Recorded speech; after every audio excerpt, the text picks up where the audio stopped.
దేవుడు ఇచ్చిన బహుమానమైన స్వాచ్యమైన ఎంతో విలువైనది. కాబట్టి ఇందాక మా సహోదరు చెప్పినట్లుగా పిల్లల కోసం ఎంతోమంది కన్నీటి పరాధన చేస్తూ ఉన్నారు. అయినప్పుడు కూడా దేవుడు వివాహం అయిన వెంటనే సంతానాన్ని ఇవ్వడం గొప్ప భాగ్యం ప్రియమైన వారు. కాబట్టి ప్రణత ప్రియాంక వారి యొక్క ప్రార్థనలు, వారి యొక్క తల్లిదండ్రుల యొక్క ప్రార్థనలు, వారి యొక్క సంఘం యొక్క ప్రార్థనలు, శారలోన సంఘం ఆ యొక్క ప్రార్థనలు, ఎందుకంటే వారి ఫ్యామిలీ అంతా కూడా దేవుని యొక్క పనిలో ఉన్నారు. స్వజన్ గారికి వారి యొక్క సహోదరులు. ఎందుకంటే నేను అనుకునేవాడిని నాకు 5 పిల్లలు, కాబట్టి ఇలాంటి కుటుంబాలు మాకు దొరకటం ఎంతో గొప్ప భాగ్యం అని అనుకుంటూ ఉంటాను. ఎందుకంటే మామూలుగా మా యొక్క సిస్టర్ గారికి కూడా 7 సంతానం, అలాగే మా బావగారికి కూడా 81 సంతానం. ఇంకా కొద్దిగా ఏదైనప్పుడు కూడా ఎందుకంటే ఫ్యామిలీ అంటూ ఉంటే కష్ట సుఖాలలో కలిసి వస్తుంటారు రక్త సంబంధికులు. అందు మాత్రమే కాకుండా అది దేవుని యొక్క విశ్వాసంలో మనందరం కూడా కలిసి ఉంటాం, ఒక బిగ్ ఫ్యామిలీ. ఎందుకంటే వీళ్ళందరూ కూడా మనం కలిసి ఉంటే అందరూ ఫ్యామిలీతో వస్తే అది చర్చ కూడా సరిపోతుంది. వాళ్ళ ఫ్యామిలీ మెంబర్స్, వీళ్ళ ఫ్యామిలీ మెంబర్స్, మా ఫ్యామిలీ మెంబర్స్, మా నాన్నగారు కూడా 4 పిల్లలు. కాబట్టి మనం మళ్ళీ వాళ్ళతో పాటు మన ఆత్మీయ కుమారులు కూడా సంఘాలు, మన సంఘాలన్నీ కూడా వస్తే సరిపోతున్నామా? అంటే దేవుడు బహుగా ఆయన చెప్పాడు మా ఆది కాలంలో, మీ ఫలించి అభివృద్ధి పొంది భూమిని నిర్మించండి అని. శారీరకంగా దేవుడు అనేకమైన ఆశీర్వాదాలు ఇచ్చాడు. ఆత్మీయంగా కూడా సంఘాల ద్వారా వారికి అనేక మంది ఆత్మీయ కుమారుల సంతానంగా దేవుడు ఇచ్చున్నాడు. కాబట్టి ఏదైనప్పుడు కూడా దేవుని యొక్క సన్నిధానంలో మనం చూస్తూ ఉన్నాం. దేవుని యొక్క వాక్యం సెలవిస్తూ ఉంది. కాబట్టి గొప్ప పరిణామాన్ని దేవుడు మనకి ఇచ్చినందుకు మనం ఎంతో రుణపడి ఉండాలి. అందుకనే యాకోబు అంటాడు, ఆయన చెప్తున్నాడు, నా సేవకుడుకు యెహోవా ఇచ్చిన ఆ సంతానం అని చెప్పుకున్నట్లుగా మనం చూస్తున్నాం. యాషోబు గురించి మాట్లాడుతూ, అంటే ప్రియమైన వాళ్ళ దేవుడు మాత్రమే సంతానాన్ని ఇచ్చేవాడని పరిశుద్ధ గ్రంథం చాలా స్పష్టంగా చెప్తూ ఉంది. అంటే దేవుడు అటువంటి గొప్ప బహుమానాన్ని మా కుటుంబంలో ఇచ్చినందుకు మేము ఎంతో సంతోషిస్తూ ఉన్నాం. అంత మాత్రమే కాకుండా దాని వెనక వాళ్ళకి నాన్నగారి యొక్క ప్రార్థన కూడా ఎంతో ఉంది. ప్రతి క్షణం కూడా నేను హాస్పిటల్లో చూస్తున్నప్పుడు కుమార్తె పట్ల చాలా ప్రేమ ఆయనకి. ఎందుకంటే ప్రతి నిమిషం కూడా నడుస్తూనే ప్రార్థన చేసేవారు. ఏమైపోతుందని మామూలుగా డాక్టర్ గారు నడిచి వెళ్ళొద్దన్నా కానీ ఏదో విధంగా ఎలా చూస్తున్నాడు, ఎలా ఉంది అంటే అంత ప్రేమ కలిగి. ఎందుకంటే పిల్లల పట్ల తల్లిదండ్రులకు ప్రేమ ఉంటే అల్లుని కూడా అలాగే ప్రేమతో చూస్తారు. కాబట్టి నేను అదే అనుకునేవాడిని, తన కుమార్తె అంటే ఎంతో ప్రేమ కాబట్టి మా అబ్బాయిని కూడా అంత ప్రేమగా ఆయన చూస్తాడు. కాబట్టి ఇది కూడా ఎందుకంటే వాళ్ళ యొక్క ఫ్యామిలీ వివాహమైన తర్వాత ఎక్కువ పర్సెంట్ వాళ్ళు మేము అంటే మామూలుగా మా యొక్క కోడలు గర్భిణి కాబట్టి ఎక్కువ పర్సెంట్ రాకపోవడం చాలా ఎక్కువ జరిగింది. మేము వెళ్తాం, ఎందుకంటే మేము కూడా ఇద్దరే ఉన్నాం కాబట్టి అంత వాళ్ళ కోడలు చూడాలని ప్రతిసారి కూడా గుడి మాకు బాగా దగ్గర కాబట్టి వస్తే అక్కడికి వెళ్ళొచ్చేవారు. అక్కడికి వెళితే అసలు భోజనం చేయకుండా వాళ్ళు పంపించేవారు కాదు. మా బంధువులందరూ కూడా భయం, భోజనం టైంకి వెళ్ళామంటే వాళ్ళు భోజనం చేయకుండా విడిచిపెట్టలు రాని మా బాబంతుల వాళ్ళు, బాబు మీ మామూలుగా మీ యొక్క మామూలుగా మీ ఇంటికి వెళ్తే ముందు ఖాళీకి వెళ్ళాలి అని వాళ్ళు కూడా ఎంతో సంతోషపడేవారు. అంటే అంత ప్రేమ కలిగిన కుటుంబం మాకు దొరకడం చాలా దేవుడు చేసిన గొప్ప భాగ్యంగా మనం చూస్తూ ఉన్నాం. ఎందుకంటే వాక్యం చెప్పాలంటే సమయం లేదు కాబట్టి, అంటే మనం భోజనం అంటే చాలా కాలతీతం అయిపోయింది కాబట్టి వాక్యంలోకి వెళ్ళలేదు. ఏమైనప్పుడు కూడా ఒకే ఒక విషయం, ఎందుకంటే అతడు పొందినందున అందరూ సంతోషించారని యోహాను గారి గురించి మనం చూస్తూ ఉన్నాం. అంటే యోహాను గారు పుట్టినందున అనేక మంది సంతోషించారండి. ఆయన యోధ అరణ్య ప్రాంతంలో సువార్తను బోధిస్తున్నప్పుడు ఎవరైతే మారు మనస్సు పొందలేదో, రక్షణ పొందలేదో వారందరినీ కూడా సువార్త ప్రకటించి వాళ్ళందరినీ కూడా రక్షించాడంట. అందుకనే ప్రభు చెప్తున్నాడు, స్త్రీలు కలిగిన వారు యోహాను కన్నా గొప్పవారు. అంటే అతడు పుట్టినందున అందరూ కూడా ఎవరైనా సంతోషించారు. అంటే యోధ జనాంగాన్ని కూడా యోహాను గారు రక్షించినట్టుగా మనం చూస్తూ ఉన్నాం. ఇంకొక ఆయన మనం చూస్తూ ఉన్నాం, మోషే గారు. అతడు పుట్టినందున ఇశ్రాయేలు ప్రజలందరూ కూడా ఆనందభరితులయ్యారంట. ఎందుకంటే 430 సంవత్సరాలు ఇజ్రాయేల్ ప్రజలు ఐగుప్తు దేశంలో దాస్యుల కింద ఉన్నారు, బానిసలుగా ఉన్నారు. కాబట్టి వాళ్ళని విడిపించడానికి తండ్రి అయిన దేవుడు మోషేను అక్కడ వాడుకున్నట్లుగా మనం చూస్తూ ఉన్నాం. మోషే గురించి ప్రభు సాక్షిస్తున్నాడు, నా ఇల్లంతటిలో నమ్మకమైన వాడని చెప్తున్నాడు.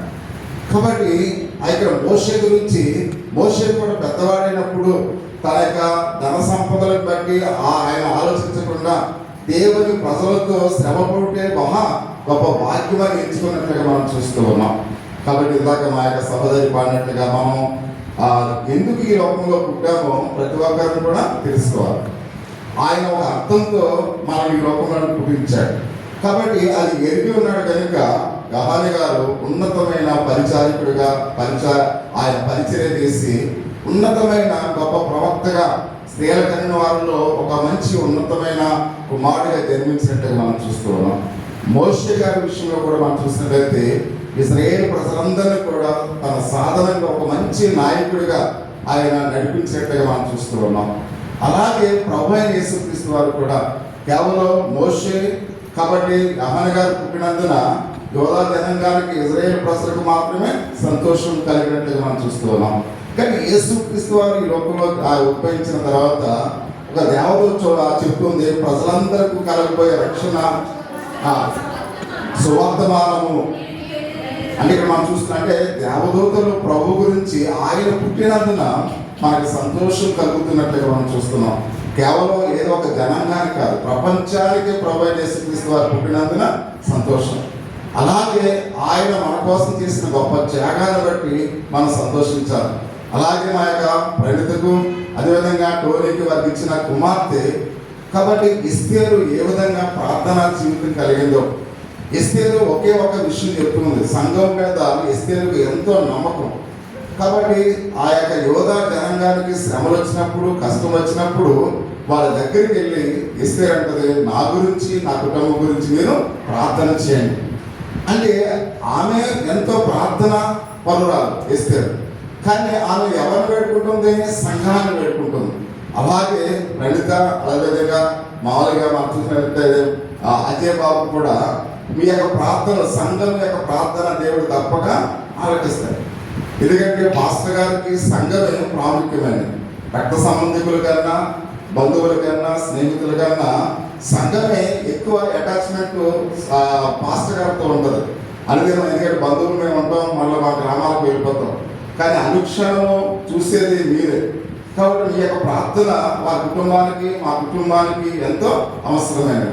కాబట్టి అందుకనే వారి యొక్క జీవితాల్లో ఇంకా ఉన్నతమైన స్థితిలో ఉండాలని అజయ్ బాబు కూడా మన దగ్గరలో కావాలని నేను కూడా ఆలోచన చేస్తున్నాను. ఎందుకంటే అక్కడ ఉన్న కంపెనీ చాలా పెద్ద కంపెనీ, మళ్ళీ అదే శాలరీ ఇక్కడ ఇవ్వాలంటే కొంత ఇబ్బందులు అవుతున్నాయి. అందుకని అలాంటి కంపెనీ ఇక్కడ కూడా దొరకాలని మీరు అందరూ కూడా ప్రార్థన చేయండి. మీకు అందుబాటులో ఉంటే వారి యొక్క ఇందాక చెప్పారు కదా కొడుకుగా వాళ్ళు కూడా చూడడానికి ఇష్టపడుతూ ఉన్నారు. అందుకనే మా యొక్క మారంపల్లి ఇక్కడికి పెద్ద దూరం కాదు, నేనైతే ఒక 20 నిమిషాలు ఇక్కడికి వచ్చేస్తాను మామూలు మారంపల్లి నుంచి ఇక్కడికి. కాబట్టి అంత దగ్గర అందుకని మాకు దగ్గరలో ఉంటే మాకు ఉపయోగకరంగా ఉంటాను, మీ సంఘానికి కూడా ఉపయోగకరంగా ఉంటుంది. అందుకని ప్రతి ఒక్కరు కూడా ప్రార్థన చేయండి. మీ యొక్క ప్రార్థన దేవుడు తప్పకుండా వింటాడని విశ్వసిస్తూ ఉన్నాం. ఎంతో కష్టంలో ఇబ్బందుల్లో కూడా గణితకు మంచి ఆరోగ్యాన్ని దేవుడు ఇచ్చాడు, మంచి కుమార్తెను ఇచ్చాడు. హాస్పిటల్కి పిల్లల హాస్పిటల్ తీసుకెళ్ళగానే అవన్నీ కూడా తెచ్చేసి ఎటువంటి ఇబ్బంది లేదు, ఆరోగ్యకరంగా ఉన్నారు పాపాన్ని చెప్పగానే చాలా సంతోషించాం. ఎంతో కూడా మన ప్రార్థన వెనక దేవుని యొక్క కృప ప్రతి ఒక్కరు కూడా గమనించి మన కుటుంబాలు ఈ విధంగా మారంపల్లి సంఘం చాలా మంది వచ్చారు ఇక్కడికి. అదేవిధంగా ఇక్కడ ఈ సంగమం వచ్చి ఉన్నారు, బంధువులు వచ్చి ఉన్నారు, మా బంధువులు వచ్చారు, తర్వాత వీళ్ళకి బంధువులు వచ్చారు. ఇదే విధంగా దేవుని రాక పర్యంతరము కూడా ఇదే సంతోషాన్ని ఇదే విధంగా అందరం కూడా కలిసిమెలిసి ఉండాలని పరిశుద్ధాత్మ దేవుడు తోడే నడిపించును గాక. ఆమేన్. ప్రతి విషయంలో కూడా దేవుడు ఎంతో మాకు మేలు చేసి సహాయం చేశారు. మరి పాప డెలివరీ కానిచ్చి మరి ప్రభు సన్నిధిలో ఇంకా ఎక్కువ ప్రార్థన చేయడం జరిగింది. దేవుడు మా మరణాల నుంచి ఆయన కూడా చూపించారు. మంచిది. మరి డిసెంబర్ 6వ తారీఖున మరి సాయంకాలము మరి జన్మనిచ్చారు. దేవుని యొక్క ఇది గర్భఫలం అని నమ్ముచున్నాము. మరి సర్జరీ విషయంలో కానీ మరి ఆరోగ్య విషయంలో కానీ ఎంతో దేవుడు గొప్ప కార్యం చేశారు. పిల్లలు కేవలము మనం అందరం కలిసి చేసిన ప్రార్థన. దేవుని స్తోత్రం. మరి సంతోషకరమైన విషయం ఏంటంటే మా బావగారి చెల్లి కూడా రాత్రంతా మాకు సహకారాన్ని అందించి ఎంతగానో సంఘస్థులు కూడా ఆదరించి మరి వారి బంధువులు కూడా ఎంతో సహకారాన్ని అందించారు. ప్రత్యేకించి బావగారికి చెల్లికి వారి సంఘస్థులకి ప్రత్యేకమైన వందనాలు. మరి మాస్టర్ గారు చెప్పినట్లుగా మరి దైవ సేవకుల కుటుంబంతో దేవుడు చక్కని అనుబంధాన్ని ఇచ్చారు. మరి కలకాలం ఈ రీతిగా మనం దేవుడికి మరి సాక్షులుగా జీవి నా ఆశ. మరి నాకు బావగారు చెప్పారు, చాలాసార్లు నేను అన్నాను, అల్లుడు గారి దగ్గరికి వచ్చేస్తే బాగుంటుందండి అని చాలాసార్లు చెప్తూ ఉండేవాడిని.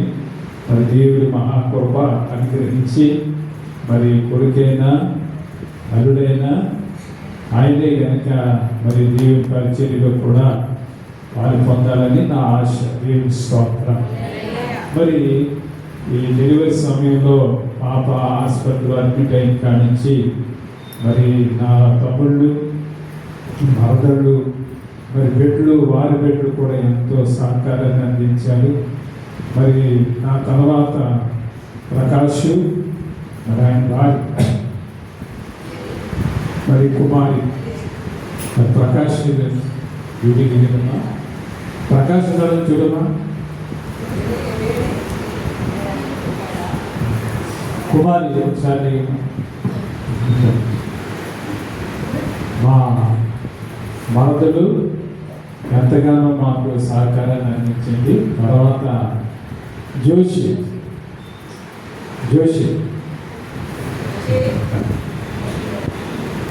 ఆ రెండో తమ్ముడండి. మరి ఈయన కూడా అలాగే బిడ్డలు మరి ఆయన భార్య శిరోమణి గారు ఎంతగానో మరి భోజనాలు కానీ వాటర్ విషయంలో కానీ అన్ని విధాలుగా సమయానికి సమకూర్చారు. అలాగే ఆఖరి తప్పుడు మరి ఆనంద్ కుమార్ వెనకాల ఉన్నారండి. ఆనంద్ కుమారు అలాగే ఆయన భార్య శిరీష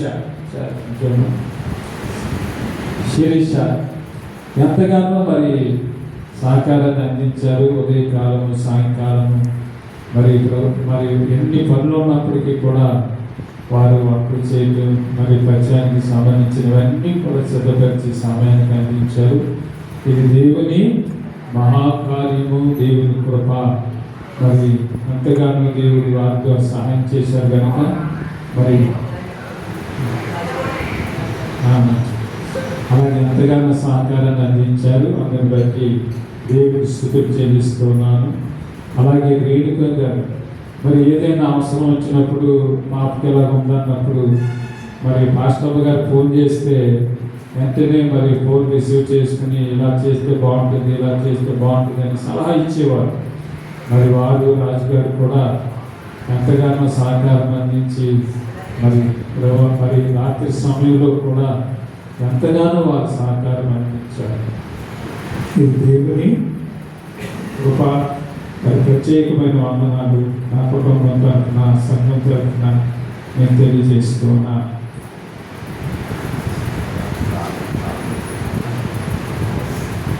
కోడ నుంచి రాజుగారు వచ్చారు.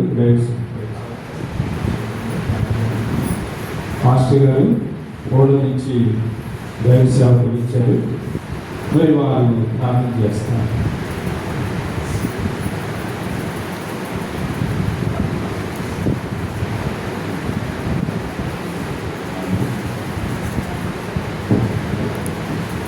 ప్రార్థన చేస్తున్నాం.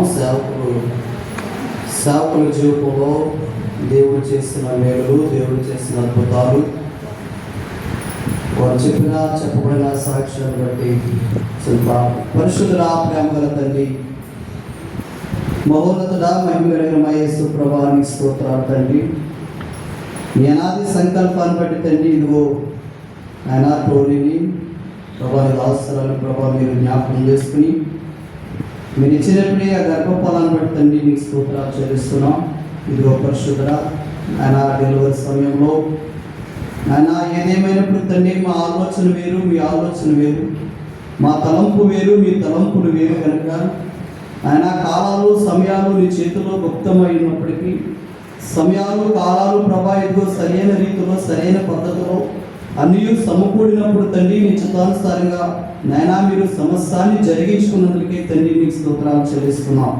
నాయన ఇదిగో అటువలనే తండ్రి ఇరువురి జ్ఞాపకం చేసుకుని ఇచ్చినటువంటి తండ్రి ఆ జ్యేష్ఠ నాయనా ఇదిగో బిడ్డను మీరు జ్ఞాపకం చేసుకొని బిడ్డ కావాల్సిన ఆరోగ్యాన్ని బలాన్ని శక్తి మీరు దయచేయండి.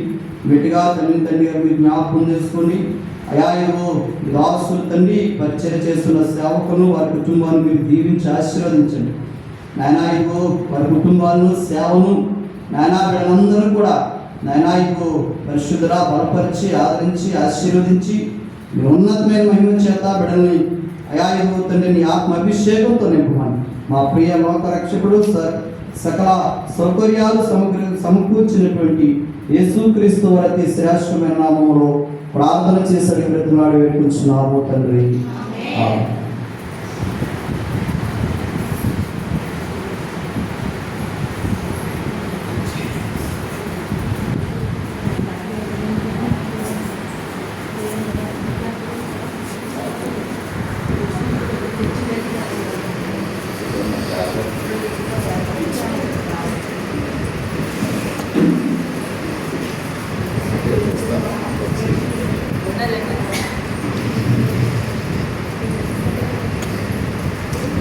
దేవుని సేవకులు అదేవిధంగా కుటుంబ సభ్యులందరూ కూడా కావాల్సిందిగా తెలియపరుస్తూ ఉన్నాము. రెండమ్మ 7 గంటలు కూడా రావాలి. సరే